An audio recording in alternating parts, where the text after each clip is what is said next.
রাকিব, শ্রদ্ধা জানাতে এসে সবাই কি বলছেন, এরপর মরদেহ কোথায় নিয়ে যাওয়া হবে?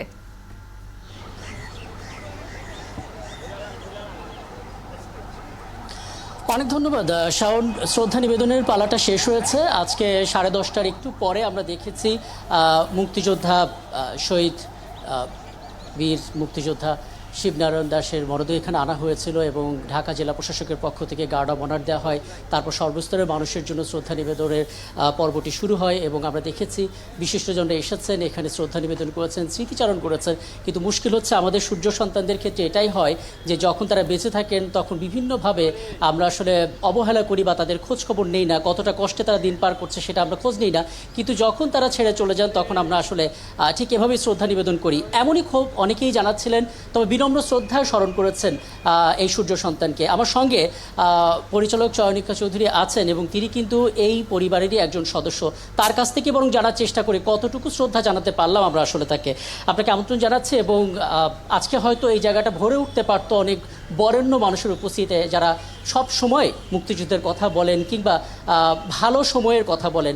আজকে তাদের উপস্থিতিটাও কাম্য ছিল। সব কিছু মিলে আসলে আপনি কতটুকু বুঝতে পারছেন যে এই বীর মুক্তিযোদ্ধাকে আমরা কতটুকু শ্রদ্ধা দিতে পারলাম, যার হাতে আসলে আমাদের প্রথম পতাকার নকশাটা তৈরি হয়েছিল?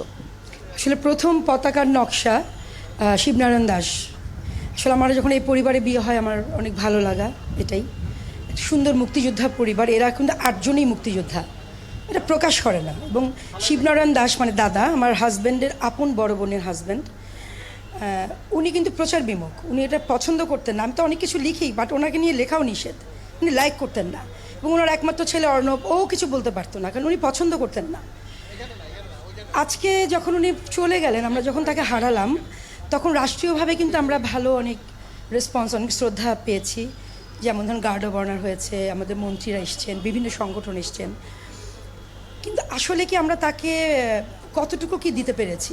আসলে আমি তো একজন ডিরেক্টর, আপনি বাদ দেন যে আমি কিছুই না। কিন্তু আমি যখন এখানে দাঁড়িয়েছিলাম মঞ্চে, আমার চোখগুলা কয়েকটা চেহারা খুঁজছিল। Directors guild, writers guild, artist security, producer association, FDC যারা আছেন তারা, এরকম আরও অনেক সংগঠনের কিছু মুখকে আমি খুঁজছিলাম, আমার চোখ খুঁজছিল যাচ্ছে ওরা কি একবার এসছে। সবার মুখে মুখে তো অনেক দেশপ্রেম, 21শে ফেব্রুয়ারি, স্বাধীনতা মার্চ, 16ই ডিসেম্বর, সবাই লাল শাড়ি পরে সবুজ পতাকা হাতে নিয়ে ছবি তোলে।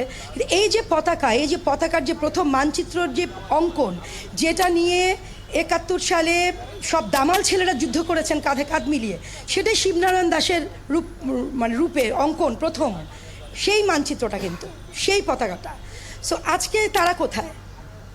তো আমরা কি আসলে মুখে মুখে বলবো? এমন না যেটা হঠাৎ করে আজকেই হলো, কালকে হয়েছে, আজকে জানানো হয়েছে যে জাতীয় শহীদ মিনারে আমরা সবাই আসবো, আমরা পুষ্প দেব, আমরা শ্রদ্ধা জানাবো। এইটুকু সব অ্যাসোসিয়েশনগুলো কি কেউ না কেউ আসতে পারতো না? মানে আমার কাছে নিজের কাছে লজ্জা লাগছে, আমার মনে হয়েছে আমি লজ্জিত, আমি দুঃখিত, আমি তাদেরকে সম্মান দিতে পারিনি। আবার এরাই যখন মনে করেন যে অনেক শ্রদ্ধা, দেশপ্রেম করে, এখন এই যে কথাগুলো বললাম না ভাইয়া, চয়নিকা চৌধুরী খারাপ হয়ে যায়।